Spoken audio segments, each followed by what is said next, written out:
मस्ती zone TV cartoon कहानी।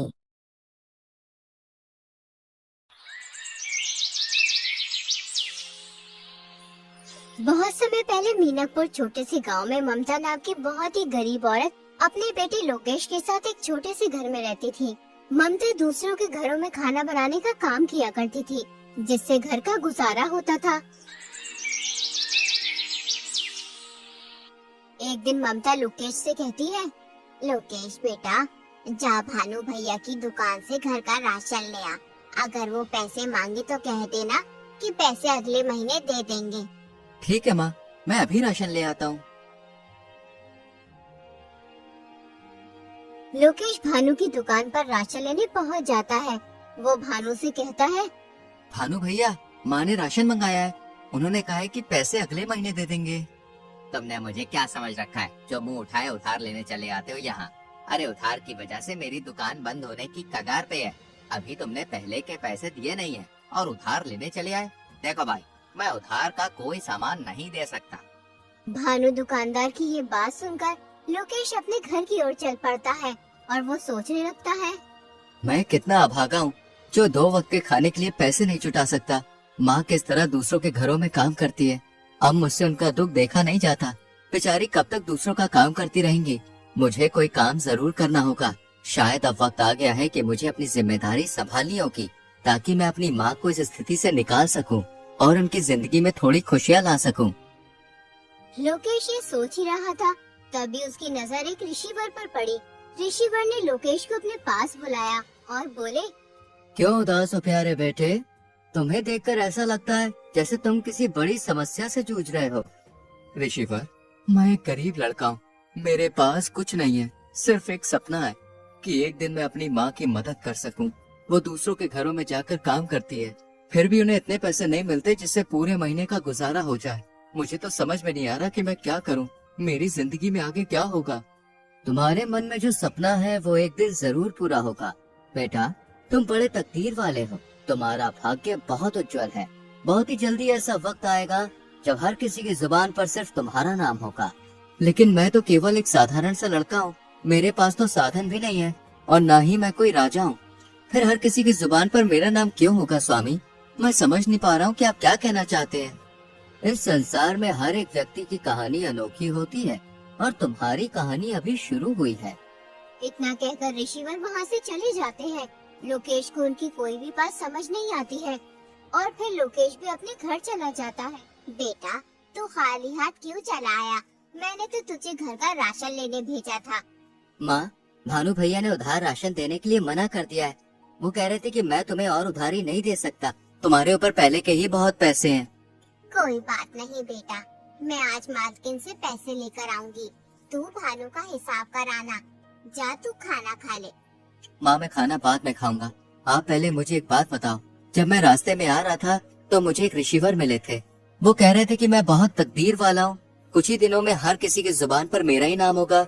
मैं तो उनकी बात समझ ही नहीं पाया। अगर तुम्हें कुछ समझ में आया तो तुम मुझे बताओ माँ।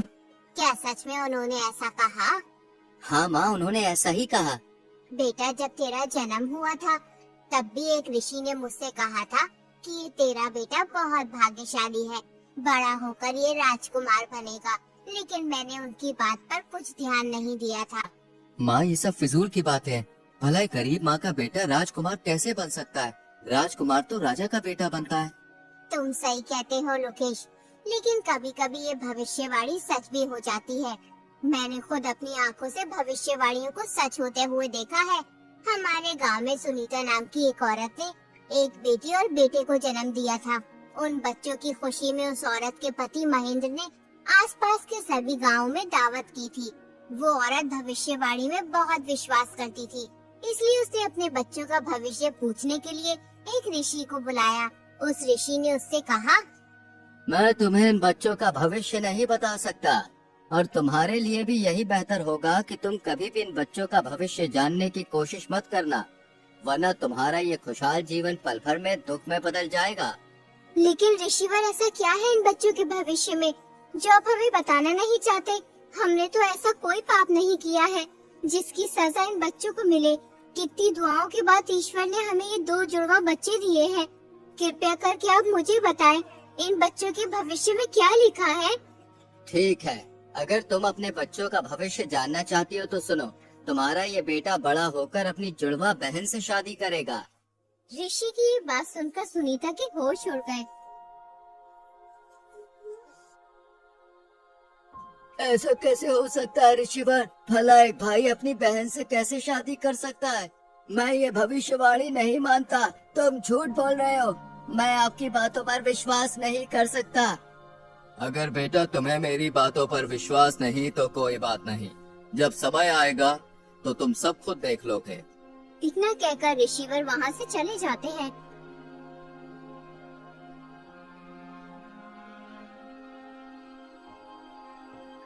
फिर सुनीता अपने पति से कहती है, नहीं, ये तो असंभव है। मेरे बच्चे आपस में विवाह नहीं कर सकते। चाहे कुछ भी हो जाए, मैं ऐसा नहीं होने दूंगी। मुझे अपनी बेटी को मरवा देना चाहिए, तभी ये भविष्यवाणी गलत साबित होगी। तुम ये क्या बेहुदा बात कर रही हो? उस आदमी की बातों में आकर तुम इस मासूम की जान लेना चाहती हो? कितने वर्षों बाद ईश्वर ने हमें औलाद का सुख दिया और तुम कह रही हो कि हम इस मासूम बच्ची को मरवा दें? मैं ऐसा नहीं करना चाहती, लेकिन हमें इन भविष्यवाणियों को हल्के में नहीं लेना चाहिए, क्योंकि ये भविष्यवाणियाँ मेरे जीवन में एक महत्वपूर्ण भूमिका निभाती आई है। कई बार ऐसा हुआ है जब मैंने इनकी अनदेखी की है तो मुझे इसका नुकसान उठाना पड़ा। हमें इन भविष्यवाणियों को गंभीरता से लेना चाहिए, क्योंकि ये सिर्फ शब्द नहीं है बल्कि हमारे भविष्य के संकेत हैं। इसलिए इस भविष्यवाणी को नजरअंदाज करना हमारे लिए सही नहीं होगा। देखो सुनीता, हमें समझदारी से सोच समझकर ही कोई कदम उठाना चाहिए। बताओ, अब हमें क्या करना होगा? तुम इस बच्चे को कहीं दूर ले जाकर मार दो। हमें ना चाहते हुए भी ऐसा करना ही होगा। इसी में हमारी भलाई है। अगर भविष्यवाणी सच हो गई तो अनर्थ हो जाएगा। ठीक है, जो आज तक किसी ने नहीं किया वो मैं करूँगा। अपने ही हाथों से अपनी बच्ची की जान लूंगा। तुम इस बच्ची को किसी कपड़े में लपेट दो जिससे मुझ पर किसी को शक ना हो।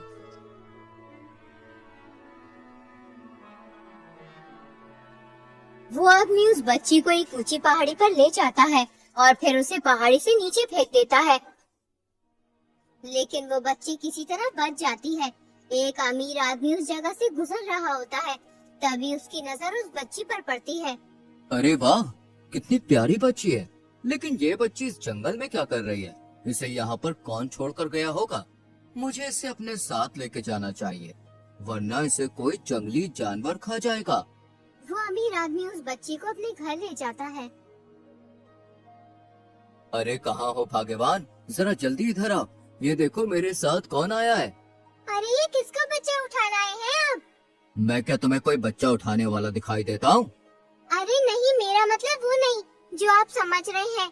मेरे कहने का मतलब ये है कि तुम्हें ये बच्चा कहाँ से मिला? ये नन्ही परी मुझे पहाड़ियों वाले जंगल में मिली है। पता नहीं इसे वहाँ पर कौन छोड़ के गया था। मुझे इस बच्ची पर दया आई और मैं उसे उठा के ले आया। ये तुमने बहुत अच्छा किया, जिस बच्ची को अपने साथ ले आए। देखो ये बच्ची कितनी सुंदर है, देखने में बिल्कुल चांद का टुकड़ा लग रही है। आज से ये बच्ची हमारे परिवार का हिस्सा है। हम इसे भी अपने बेटे सुहन की तरह ही पालेंगे। अब से हमारे एक नहीं बल्कि 2 बच्चे हैं। यूं ही कई वर्ष बीत जाते हैं। अब वो दोनों भाई बहन बड़े हो चुके होते हैं। अपने बेटे को जवान होता देख सुनीता और उसका पति बहुत खुश होते हैं कि भविष्यवाणी गलत साबित हुई, लेकिन होना तो वही था जो तकदीर में लिखा था।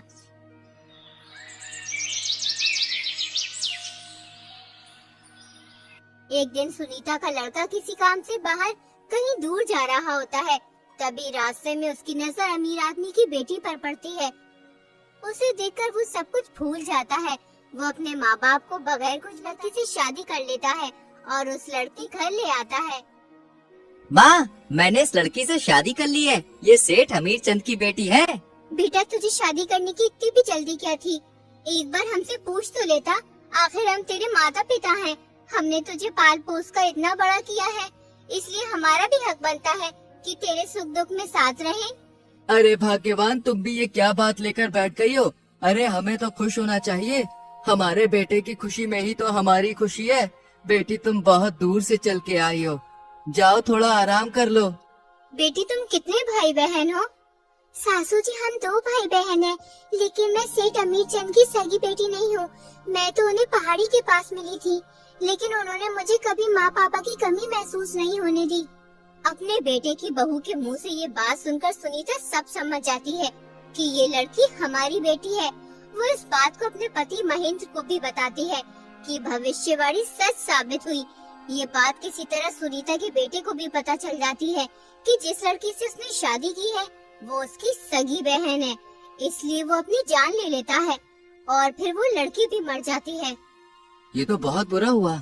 इस बात को सुनकर मुझे पूरा विश्वास हो गया कि भविष्यवाणियाँ सच होती हैं। हमें इन्हें हल्के में नहीं लेना चाहिए। हाँ बेटा, मैं तुझे यही समझा रही थी कि इन भविष्यवाणियों को झूठ समझने की कोशिश मत करना। इसका मतलब वो ऋषिवर सच कह रहे थे कि मेरे मन में जो सपना है वो एक दिन जरूर पूरा होगा और बहुत जल्दी मेरा भाग्य उज्जवल होगा। उसके बाद हर किसी की जुबान पर सिर्फ मेरा नाम होगा। जिस राज्य में लोकेश रहता था, उस राज्य का राजा सूरजमहल बहुत ही शांति प्रिय और दयालु था। उसके शासन में सभी खुश रहते थे। प्रजा भी राजा को बेहद पसंद करती थी। हर कोई गर्व महसूस करता था कि वे ऐसे राज्य में रहते हैं जहाँ एक शांति प्रिय और समझदार राजा शासन कर रहा है। राजा के राज्य की सूचित व्यवस्था के पीछे जिस आदमी का हाथ था वो थे उनके सबसे प्रिय सलाहकार रघुवीर सिंह। रघुवीर सिंह के रहते राजा को कभी कोई दिक्कत महसूस नहीं हुई, लेकिन अचानक एक दिन रघुवीर सिंह की मृत्यु हो गई। इससे राजा को बहुत दुख हुआ। अब उनके प्रमुख सलाहकार का पद खाली पड़ा था। वो चाहते थे कि पूरे राज्य में सबसे बुद्धिमान और जवान आदमी को ये पद मिले, इसलिए वो अपने मंत्री से कहते हैं, पूरे राज्य में घोषणा करवा दो कि जो भी व्यक्ति राजा की 3 पहेलियों का सही जवाब देगा उसे राजा 1000 सोने के सिक्के और अपना प्रमुख सलाहकार नियुक्त करेंगे। अगले ही दिन मंत्री ढिंडोरजी को घोषणा करवाने के लिए भेज देते हैं। सुनो ए लोगों, महाराज सूरजमल का ताजा फरमान जरा गौर से सुनो। महाराज के सबसे प्रिय सलाहकार रघुवीर सिंह की अचानक मृत्यु हो गई है, इसलिए अब उनका पद खाली है। जो भी व्यक्ति महाराज की 3 पहेलियों का सही जवाब देगा उसे महाराज 1000 सोने के सिक्के और अपना प्रमुख सलाहकार नियुक्त करेंगे। कौन जाने अब हमारे मुल्क का क्या होगा। क्यों बाबा, कोई आफत आ गई है सलाहकार की मृत्यु होने से? बेटा, आफत तो कुछ नहीं आई। रघुवीर सिंह बहुत ही अच्छा इंसान था। ईश्वर अच्छे इंसान को जल्द ही अपने पास बुला लेता है। बेचारा हमेशा प्रजा की भलाई चाहता था। मैंने कितने ही सलाहकारों को बदलते देखा है, मगर यकीन मानो रघुवीर सिंह जैसा कोई नहीं था। वो हमेशा गरीब मजलूम लोगों के हित में ही सोचता था। पता नहीं अब राजा का नया सलाहकार कौन बनेगा जो हम जैसे गरीबों के बारे में सोचेगा।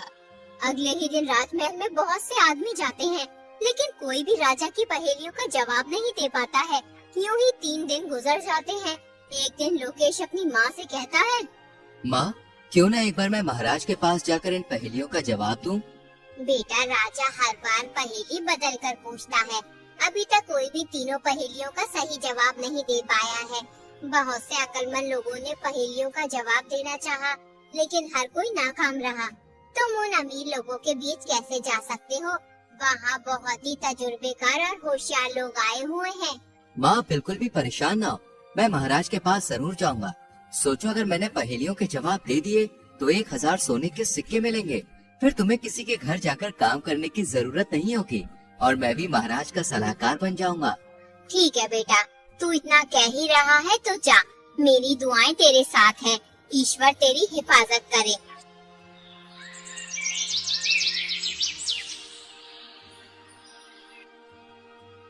अगले दिन लोकेश राजमहल पहुंच जाता है। महाराज उससे पूछते हैं, तुम यहाँ किस लिए आए हो? महाराज, मैं यहाँ आपकी पहेलियों का जवाब देने आया हूँ। अभी तक कोई भी मेरी पहेलियों का जवाब दे नहीं पाया है। तुम समझदार लगते हो, जवान भी हो, शायद तुम मेरी पहेलियों का जवाब दे सकते हो। जैसा कि तुम शर्त जानते ही हो, जो भी पहेलियों का सही जवाब देगा वो मेरा सलाहकार बनेगा और उसे इनाम में 1000 सोने के सिक्के दिए जाएंगे। ठीक है महाराज, मैं आपकी पहेलियों का जवाब देने के लिए तैयार हूँ। तो बताओ, तुम्हारे अनुसार सबसे बड़ा धन क्या है? महाराज, सबसे बड़ा धन संतोष है। जब मन शांत होता है तो इंसान सबसे अमीर होता है। बहुत खूब, अब दूसरे सवाल का जवाब दो। जीवन में सबसे बड़ा ज्ञान क्या है? महाराज, जीवन में सबसे बड़ा ज्ञान ये है कि खुद को जानना और समझना। जब हम अपने आप को पहचानते हैं तब हम दूसरों को भी समझ पाते हैं। सही उत्तर। अब तीसरा और आखिरी सवाल, सच्ची मित्रता का अर्थ क्या है? महाराज, सच्ची मित्रता वो है जब एक मित्र दूसरे की खुशियों में खुश और दुखों में दुखी होता है, बिना किसी स्वार्थ के। बहुत अच्छे, तुमने तीनों सवालों के सही जवाब दिए हैं। तुम वाकई में बुद्धिमान हो। आज से तुम मेरे सलाहकार हो। मंत्री, इसे 1000 सोने के सिक्के दे दिए जाए। कल से तुम अपना पद संभालोगे। लोकेश 1000 सोने के सिक्के लेकर अपने घर चला जाता है। लोकेश को देखकर ममता बहुत खुश होती है। वो लोकेश से कहती है, बेटा, जब से तू गया है तब से ही मैं तेरे लिए दुआ कर रही थी कि तू कामयाब हो, और ईश्वर ने मेरी दुआ सुन ली। अब हमारी सारी मुसीबतें दूर हो जाएंगी। हाँ माँ, अब तुम्हें किसी भी चीज की चिंता करने की जरूरत नहीं है। आज से तुम्हें दूसरों के घरों पे जाकर काम करने की भी कोई जरूरत नहीं है। बेटा, मेरी पूरी जिंदगी दुख और तकलीफों में कट गई। आज सालों बाद तूने मुझे ये खुशी दिखाई है। अगर आज तेरे पिताजी जिंदा होते तो बहुत खुश होते। पूरे राज्य में ये बात फैल जाती है कि ममता का बेटा राजा का सलाहकार बन गया है।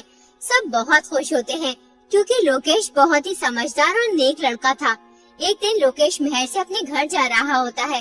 तभी रास्ते में दो भाई एक घोड़ी के बच्चे के ऊपर झगड़ते हुए दिखाई देते हैं। लोकेश उनके पास जाकर बोला, आखिर तुम दोनों लड़ क्यों रहे हो? जिस आदमी को तुम मेरे सामने खड़ा देख रहे हो, ये मेरा बड़ा भाई है। ये एक नंबर का झगड़ालू इंसान है। ईश्वर इसे गारत करे।